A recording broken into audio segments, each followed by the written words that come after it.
Right. Now, in your book, you discuss how carefully prepared scripts often fail us in critical moments. Could you share an example from your consulting experience that illustrates this problem?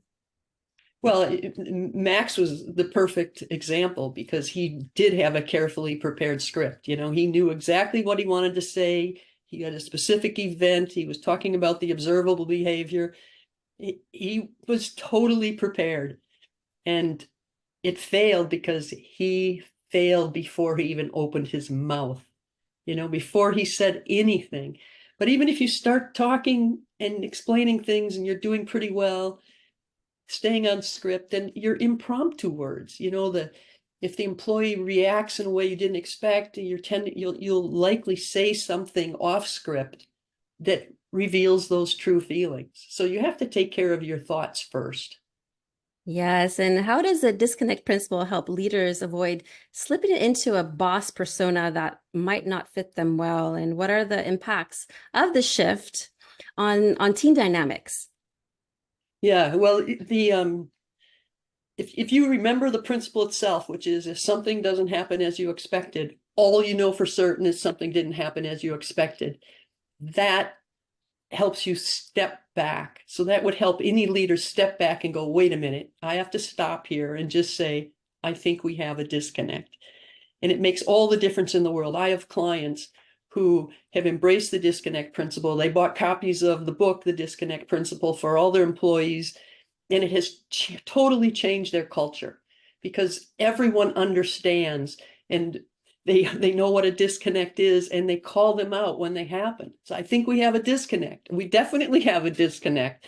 And instead of getting mad at someone, they just say, wait a minute, we have a disconnect. And then they stop and then they're focused on the situation, not the person. So they're working together to solve problems instead of judging each other and ending up in, difficult conversations.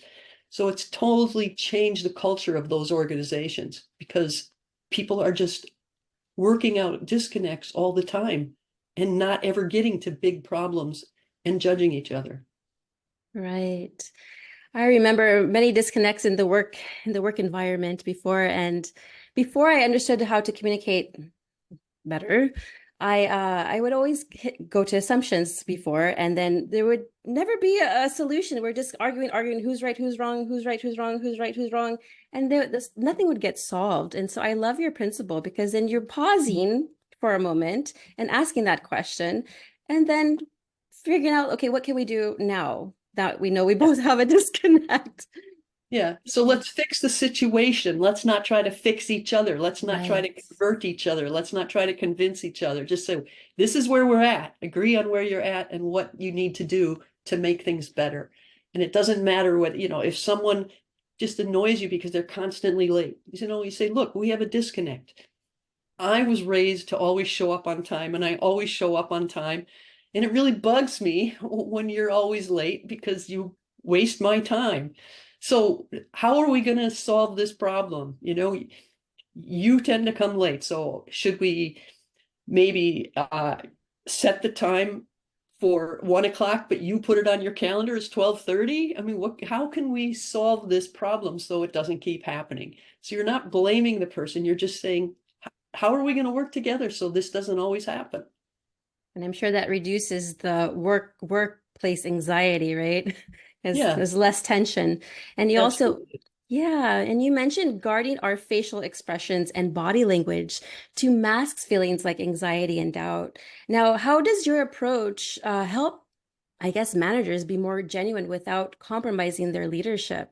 Yeah, the toughest thing there is that you literally have to get those negative thoughts out of your head because you can't mask them. I mean, at least I can't.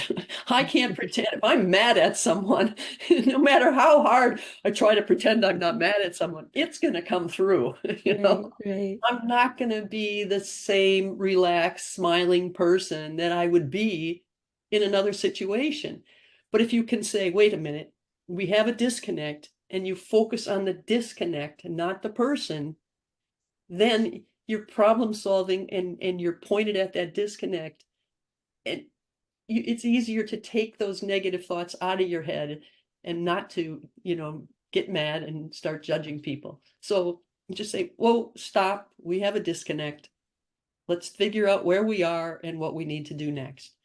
And then you can, a lot of times, even laugh about the disconnect, because sometimes if you can be that objective, you can laugh about the situation, you can smile about it, you can talk honestly about it. So you're not hiding your feelings. Right. I'm thinking about my husband right now, and he was working at a startup company before, and his managers were very harsh. Do this, do that, do this. Da, da. And now, I mean, he's no longer at that company for obvious reasons. He's working for another company where his manager's a little bit too loosey-goosey, lenient, and just like, so I know many managers actually struggle with being perceived as either too harsh or too lenient. How does your principle guide them to maintain empathy while being effective?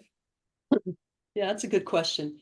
But the more you can think in terms of the disconnects instead of the person, then you're working on specific situations time and time again, and not beating up a person, not building a case against a person.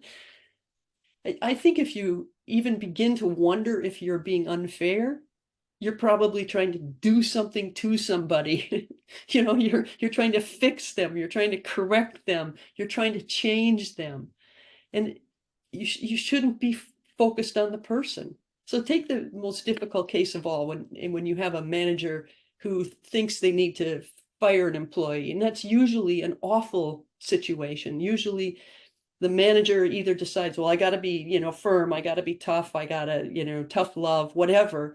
And they usually put that boss persona on to effectively fire someone. And the person who's getting fired never is happy. It's always, they're defensive, they are scared, they're embarrassed, whatever. There's always strong emotions involved in those cases. But if everyone understands the disconnect principle, then if someone is constantly in a situation where the boss is repeatedly unhappy, you just, like, if you could step this back and say, using the disconnect principle, you would just identify each disconnect and work on each disconnect as it happened and fix each of those problems. And if there are too many disconnects happening too quickly, then there's a bigger disconnect. And that is that, what the boss needs or what the company needs is not a good fit for what the employee is willing and able to provide. And so there's a mismatch here, and that's the disconnect. So it's not about the person being a failure, or that the person is a bad person, or it's just you've got a bad match. But the more people think in terms of disconnects, they can realize that it's time to part ways.